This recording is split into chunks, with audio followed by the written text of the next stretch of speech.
Amang Diyos, alalahanin mo po ang iyong mga anak at pagpalain mo po kaming lahat na nagtitipon dito upang hanapin ang iyong salita sa mga banal na kasulatan. Ama, sa pamamagitan ng 10 utos, tunay naming ninanais na ang aming relasyon sa iyo ay maging maayos upang ang daluyan ng pagpapala ay dumaloy ng sagana sa amin. Upang maabot ang lahat ng nasa paligid namin, Ama, hindi kami karapat-dapat na tumanggap ng salitang ito. Ngunit dalangin namin na dahil ang tanging pag-asa namin ay ang iyong biyaya, naliwangagan mo ang aming mga puso, buksan ang aming mga espiritual na mata upang tunay kaming makaugnay sa pusong taglay ng aming Ama.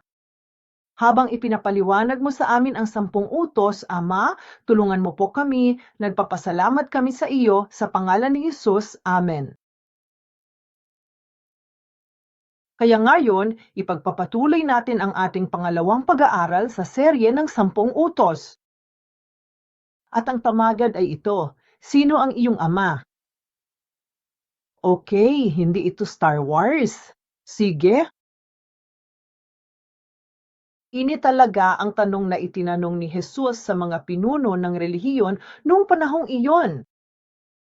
Kaya sa palagay ko ay talagang binibigyang diin ng unang utos kung sino ang atong ama sa atong buhay. Gayang nakikita mo sa slide na ito, ang theme sa Hebreo ay hata na ang ibig sabihin ay parang hindi tama ang target.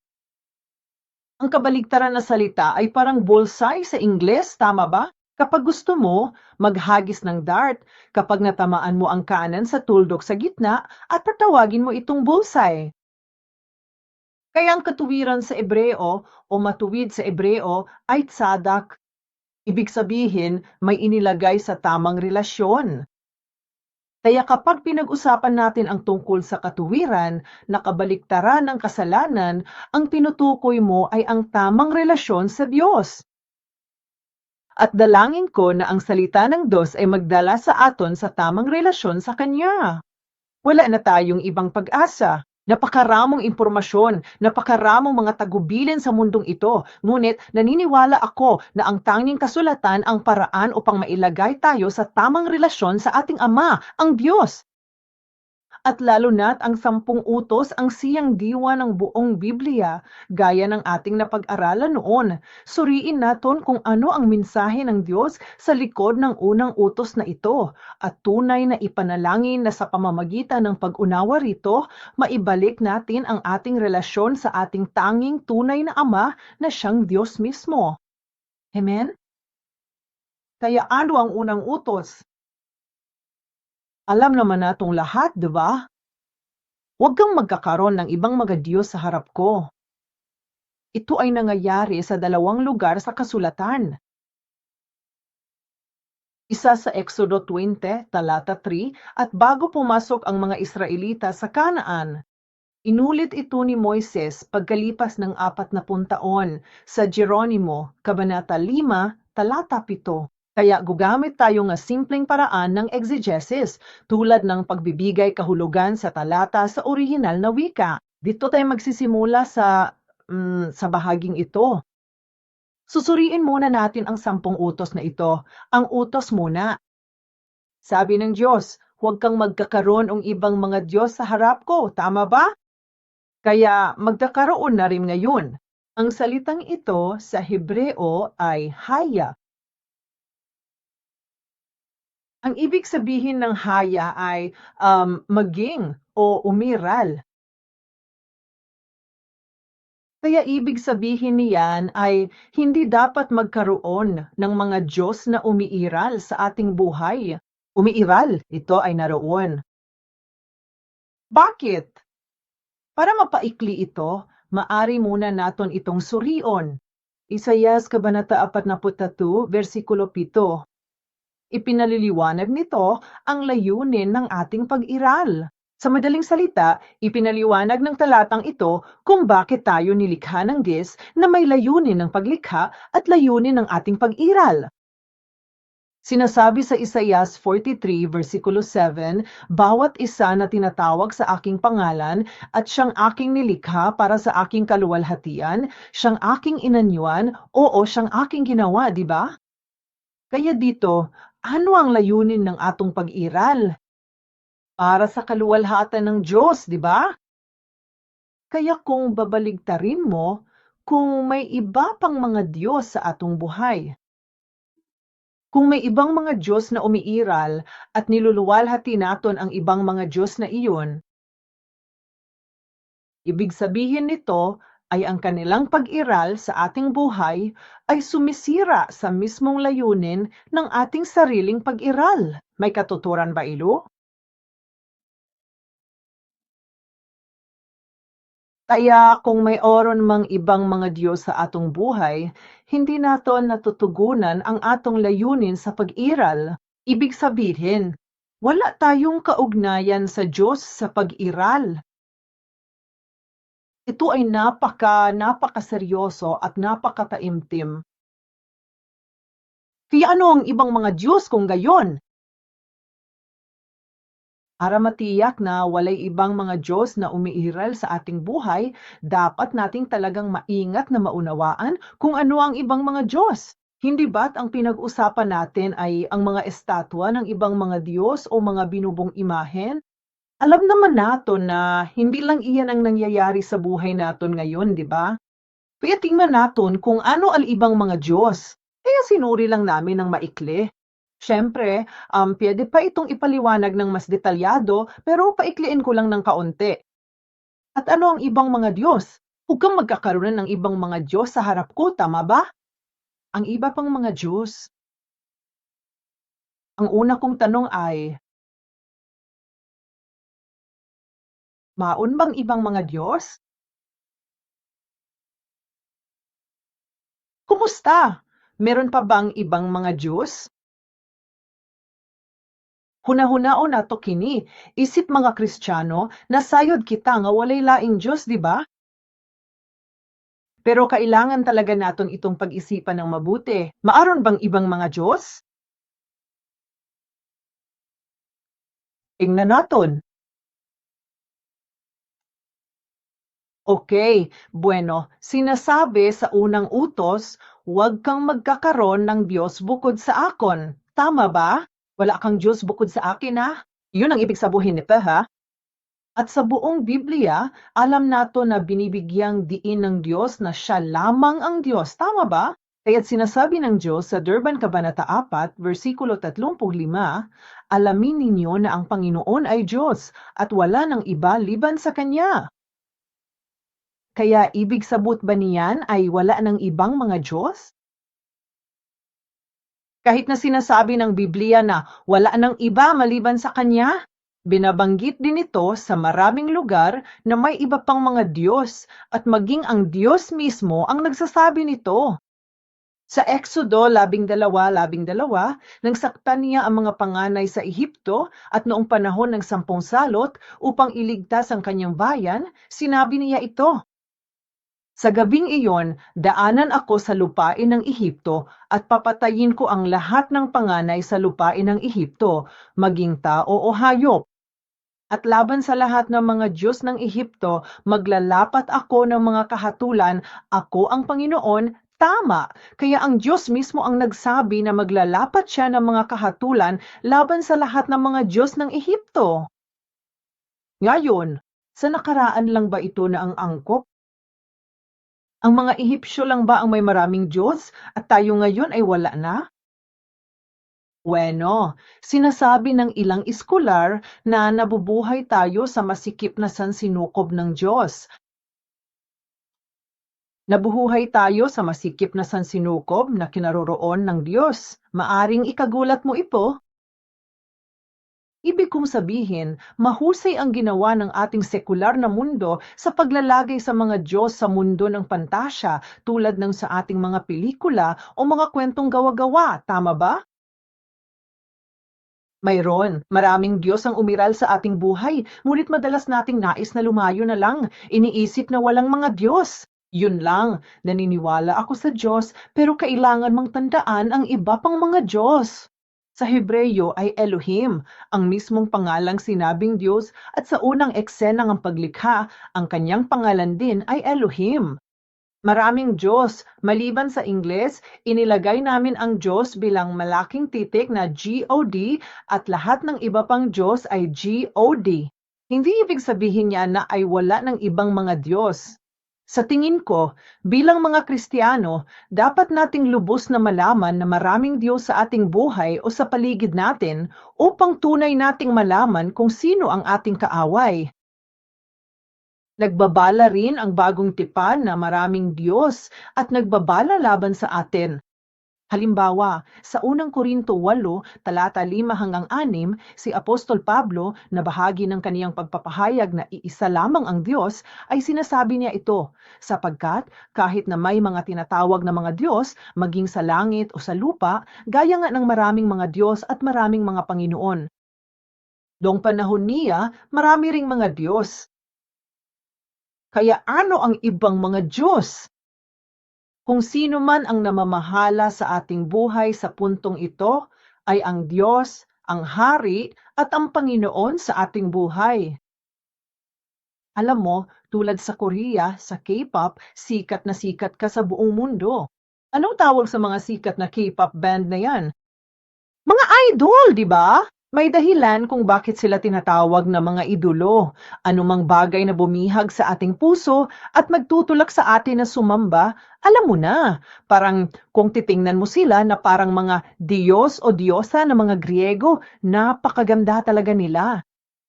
Kaya kahit sinong magaganda o kamanghamanghang isipan o kahit ano, isang kasiyahan sa mundong ito. Anumang bagay na bumihag sa ating puso ngayon ay ang Diyos at Hari at ang Panginoon ng ating buhay, tama ba? Anumang bagay na nasa lugar ng Diyos ay isang Diyos-Diyusan. Kaya may iba pang mga Diyos sa ating buhay. Halimbawa, sa Mateo 6, versikulo 24, sinabi ni Jesus, walang sinuman ang maaaring maglingkod sa dalawang Panginoon at inihahambing niya ang Diyos sa kanino. Kayamanan. Mateo 6, versikulo 24, miingon si Jesus, walay makaalagad sa duha ka agalon, kay dumtan niya ang ughigugmaon ang ikaduha, o magmatinuod anon sa ug tamayon ang ikaduha. Dili ka mo makaalagad sa Dios ug sa bahanbi, mao kana ang iyang giingon. At tandaan ang kwento tungkol sa binata, ang mayamang binata na lumapit kay Jesus. Sa wakas ay makakatagpo niya ang Panginoon ng kanyang buhay na walang hanggan. Nakatayo siya sa harap ni Jesus at tinanong niya, Panginoon, ano ang magagawa ko upang magkaroon ng buhay na walang hanggan? Ano ang sinabi ni Jesus sa mayamang lalaki? Itabi mo ang iyong mga ari-ari-araran, hayaan mong basahin ko ito. Ipagbili mo ang iyong mga ari-ari-aran at ibagi mo sa mga dukha at pumarito ka, sumunod ka sa akon. Bumalik ba ang lalaki kay Jesus? Hindi na niya ginawa, tama, sabi ng Biblia. Amulis ang binata na nagdadalamhati, labis na nalulungkot at hindi nabubalik. Iisa lang ang dahilan kung bakit hindi bubalik ang binata at mayaman siya at napakarami niyang ari-arian. Iyan ang sinasabi sa Mateo 11, versikulo 22. Ito nga pala ang Mateo 11. Bagamat hinangad niya ang buhay na walang hanggan, bagamat nakatayo siya sa harap mismo ng ating Panginoong Hesus, ang tunay na Diyos, pinabayaan ng binata ang kanyang sarili dahil hindi niya maiwan ang kanyang mga Diyos-Diyosan, kayamanan o ang kanyang sarili. Kaya ano pa ang ibang mga Diyos sa ating buhay? Kayamanan. Gaya ng makikita natin sa Mateo Kabanata 6, talata 24 at sa kwentong nabasa natin, pinag-usapan natin ang mayamang binata, Mateo Kabanata 11. Gayon din ang kasakiman ng ating kasakiman o mga silakbo ng damdamin at mga hangaran o kapangyarihan kapag tayo ay naghahangad ng karangalan o kasiyahan o mga tao o tagumpay. Kung mayroon mang mas inuuna sa mga ito kaysa sa Diyos mismo, mayroon ding ibang mga Diyos sa atong buhay. Gayon din ang ating mga sarili. Tayo, maging ang atong mga sarili, ay maaaring maging Diyos sa aton. Sige, maraming tao ang nagmamahal at iniidolo ang kanilang sarili at sila'y nahuhumaling sa kanilang sarili. At nakatuon lamang sila sa kanilang sarili, sa kanilang oras, sa kanilang kayamanan, sa anumang maon sila. At lahat ng ito ay paglabag sa unang utos. Kaya naman, binabalaan tayo ng bagong tipan, ipagpatuloy natin ang mabuting pakikipaglaban. Sige, sabay-sabay nating basahin ang talatang ito, talata 12 at 13. Sapagkat ang ating pakikibaka ay hindi laban sa laman at dugo, kundi laban sa mga pinuno, laban sa mga kapangyarihan, laban sa mga namamahalang kapangyarihan ng kadilimang ito sa sanlibutan, laban sa mga espiritual na puwersa ng kasamaan sa mga dakong himpapawid. Upang lumaban sa espiritual na pakikidigma, isuot naton ang buong baluti ng Diyos upang kayo'y makatagal sa araw ng kasamaan. At pagkatapos magawa ang lahat, ay manatiling matatag gaya ng kinilala ni Apostol Pablo. Maging mulat din tayo sa realidad na ito ng mundong ating ginagalawan na yon. Dahil dito, upang tayo ay ituwid sa matuwid na landas, sinasabi sa atin ng Diyos sa pamamagitan ng una sa 10 utos, walang ibang mga Diyos maliban sa Kanya. Sa madaling salita, pinatotoohan niya na ang lahat ng iba pang mga Diyos ay mga huwad na Diyos. Walang kabuluhan ang mga ito. Hindi nila deserve ang oras natin, ang pagmamahal natin, ang pagsisikap natin. Dahil siyang ating tunay na Diyos, ang taning Diyos na makapagbibigay sa atin ng oras, pagmamahal, at pangangalaga at lakas. Kaya naman, siya itinatawag na Diyos na buhay. Bisan unsa pa kaimportante ang pagsimba sa daghang butang sa kinabuhi, dili niya mabalik ang iyang ihatag kanato. Kaya't naway sinasabi ng Diyos, Panginoon, ang iyong Diyos ay ang Diyos ng mga Diyos at ang Panginoon ng mga Panginoon, ang dakila, ang makapangyarihan at ang kahangahangang Diyos.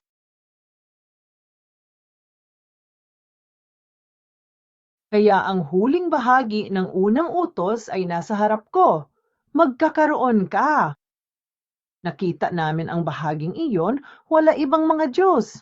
Nakita mo lang yung bahagi sa huning bahagi, bago ako, ngayon ang salitang Hebreo na ame ay mukha, kaya bago ang mukha ko, yun ang tunay na ibig sabihin, nasa harap ko o sa harap ng mukha ko. Ang Biblia, mula sa simula hanggang sa katapusan, ay masigasig na nagpapatotoo na walang tunay na Diyos maliban sa isang Diyos na may 3 persona. Kaya naman, mayroong pangmaramihang Elohim. Kaya tingnan natin ang ilan sa mga talata. Ang taning Diyos. Una, siya'y lamang ang lumika at ang taning pinagmumulan ang buhay. Siya lamang ang gabay sa ating paglalakbay sa buhay. Siya lamang ang Panginoon ng mga Panginoon. Siya lamang ang hari ng mga panahon. Siya lang ang tanging tagapagtanggol natin. Siya ang nag-isang Ama. Siya lamang ang makasagot sa atong mga panalangin. Amen. Siya lamang ang tagapagbigay ng batas ng bagong utos. Siya ang nag-iisa at taming tagapagligtas. Siya lamang ang manunubos.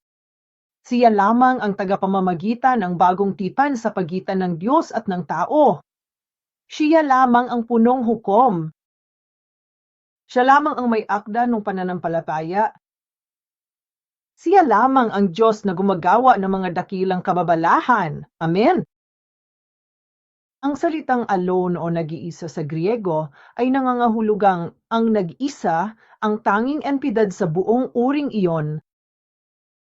At iyan ang Diyos na tinatawag nating Aba, Ama. Kaya, bilang konklusyon, ang pinakamalaking uri ng idolatriya ay ang hindi pagkilala kay Hesukristo.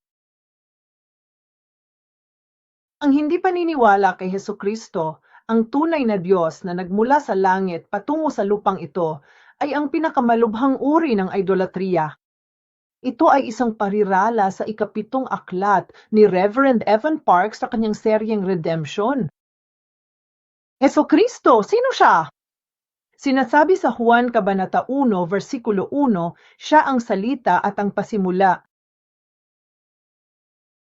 Kaya ang buong unang utos ay nagbabala sa aton. Kapag may ibang mga Diyos-Diyosan, ibang mga Diyos sa atong buhay, bubulagin itong atong espiritual na paningin, kaya hindi natin makilala ang Diyos. Kahit na nakatayo siya mismo sa harap namin, tulad ng binata na talagang mayaman. O tulad ng lahat ng mga pinunong relihiyoso na hindi lamang hindi kumilala kay Jesus, kundi hinatulan pa siya bilang ang lumalapastangan sa Diyos.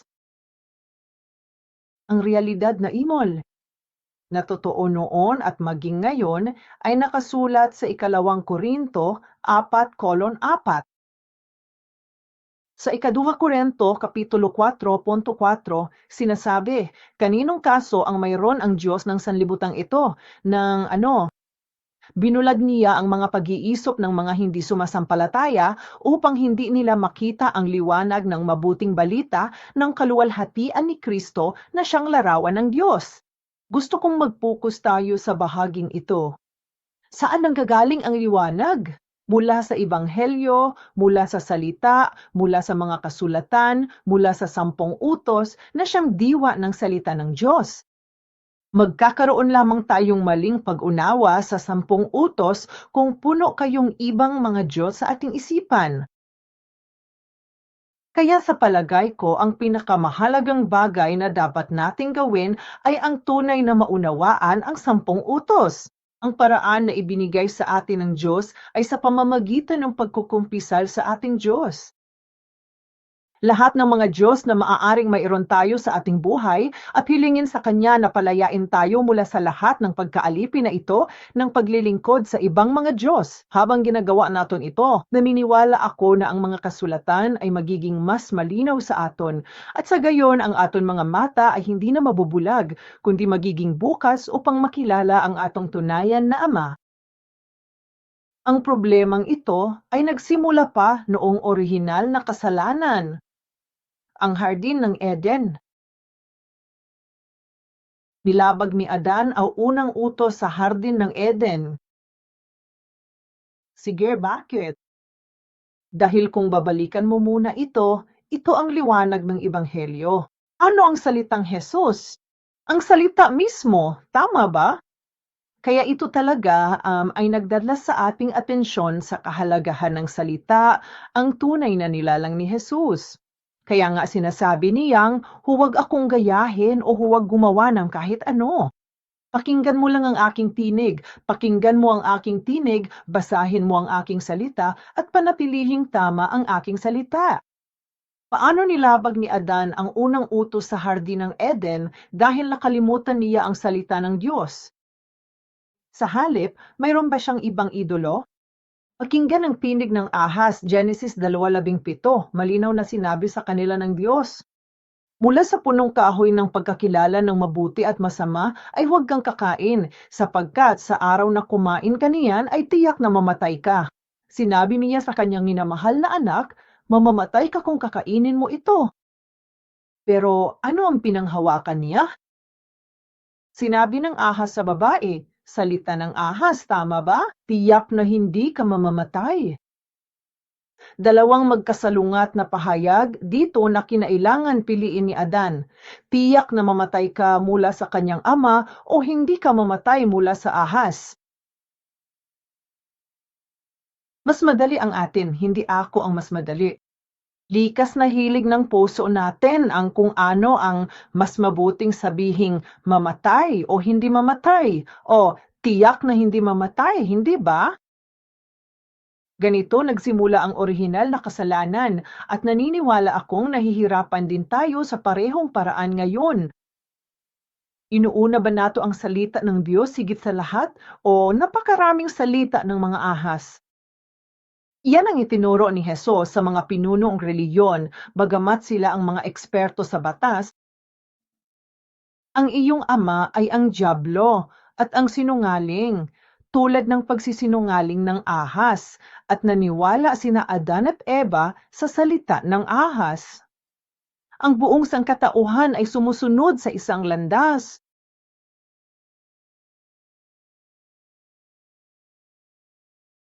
Okay, kaya anumang kaisipan o ideya na nais naton maliban sa salita ng Diyos ay pagsamba sa Diyos-Diyusan. Dapat nating panindigan ito.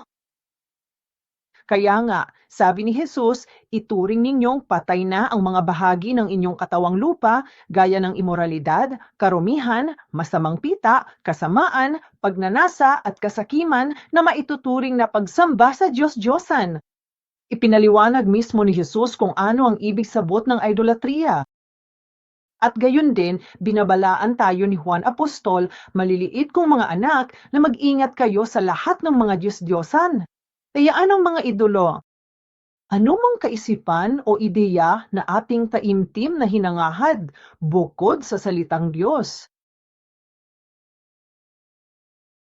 Panghuli, titingnan naton ang idolatriya na laganap din noong panahon ni Jesus.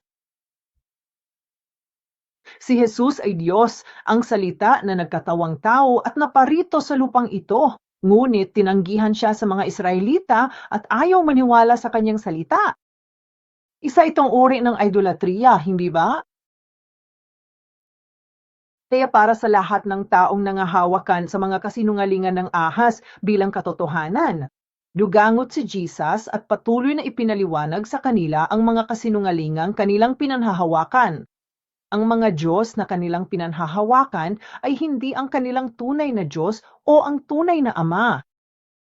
Kaya nga naparito si Jesus at patuloy na nagpaliwanag tungkol sa Ama at patuloy niyang sinasabi na siya mismo ay isang Ama. Kaya naparito si Jesus upang ipakilala kung sino ang Diyos Ama.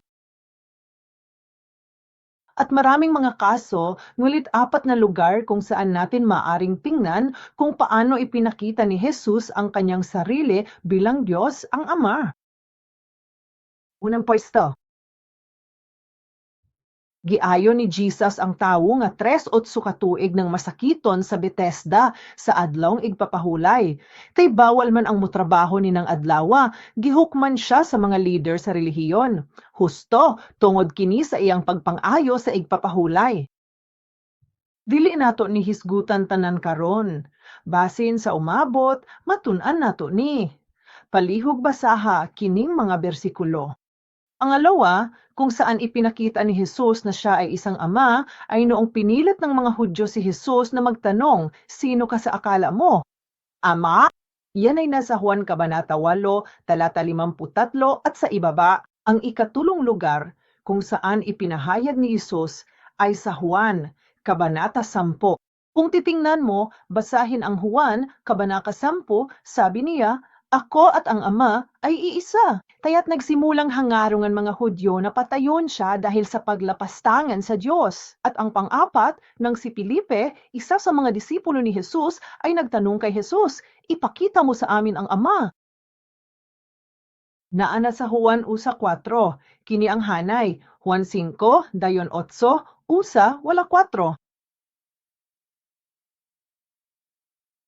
Sa nagkasalang sangkatauhang ito na labis na kumakapit sa iba pang ultra-budget na Wi-Fi. Mga walang kabuluhang Diyos at buhay. At isinasama ko ang sarili ko doon. Ang daming bagay na hindi naman Diyos, pero minsan ay desperado na ako, alam mo ba? Lumapit si Jesus at sinabi, hindi sila ang tunay mong ama. Ako ang tunay mong ama. Kaya, sabi niya sa Juan, Kabanata 10, versikulo 30, ako at ang Ama ay iisa. Juan, Kabanata 10, versikulo 38. Alamin at unawain ninyo na ang Ama ay nasa akon at ako ay nasa Ama.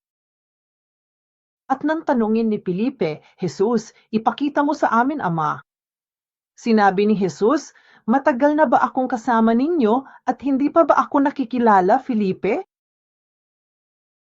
Ang nakakita sa akon ay nakakita na sa Ama. Paano mo nasasabi? Ipakita mo sa amin ang Ama.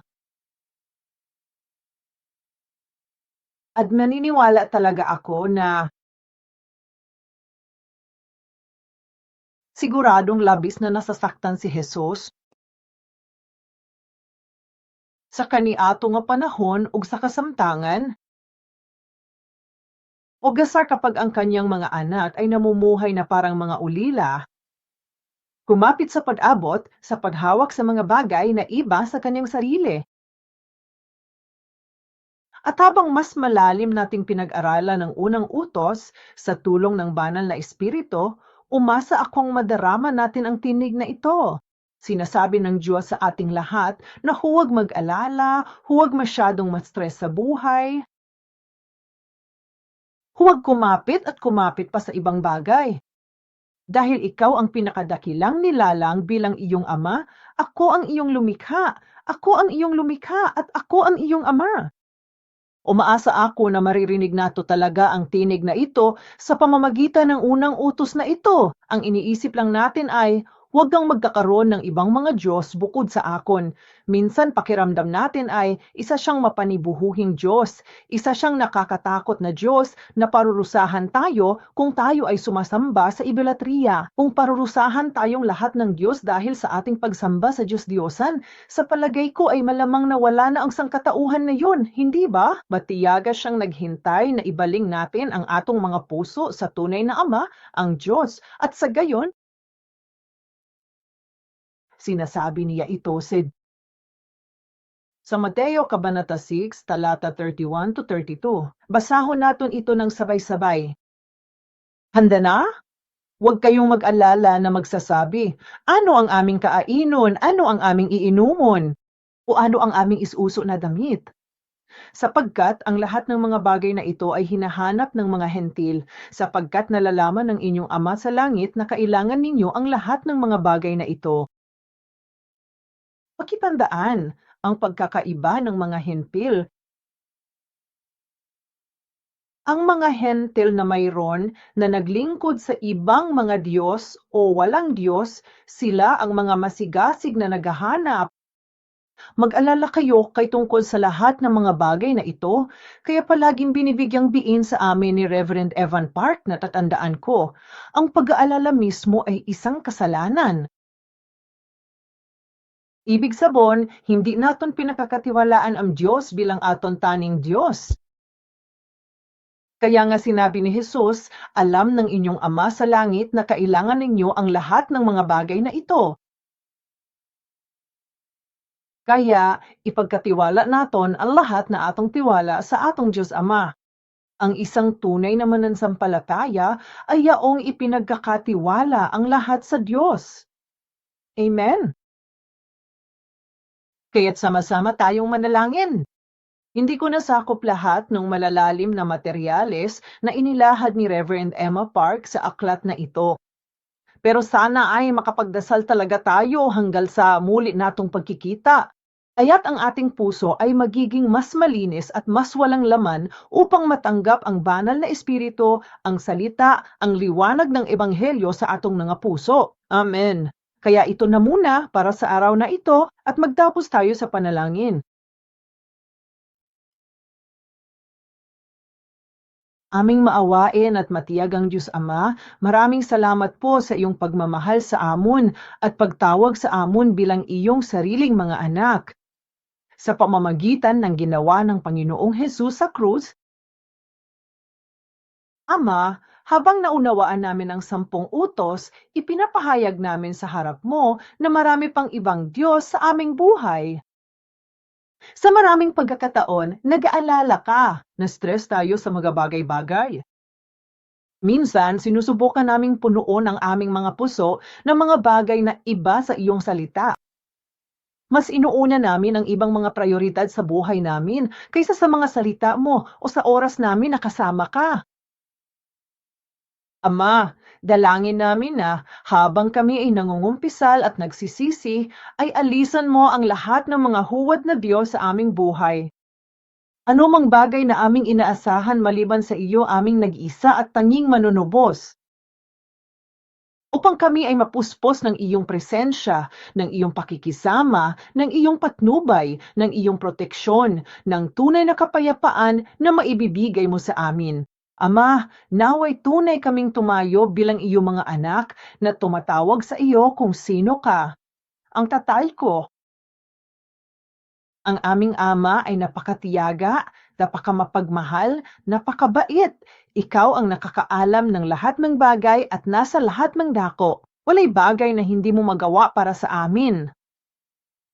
Tulungan ang lahat ng miyembro ng Shiloh na nagtitipon dito upang tunay na magtiwala sa iyo ng buong puso, upang matupad namin ang aming relasyon ng pag-ibig sa iyo. Batay sa unang utos, Ama, bagamat maraming bahagi ang hindi ko lubos na napatutuhanan, dalangin namin na ang Espiritu Santo ay hipuin ang aming mga puso, magbigay inspirasyon sa aming mga puso upang kami ay mapalapit sa iyo. Nagpapasalamat kami sa pangalan ni Jesus, aming dalangin. Amen.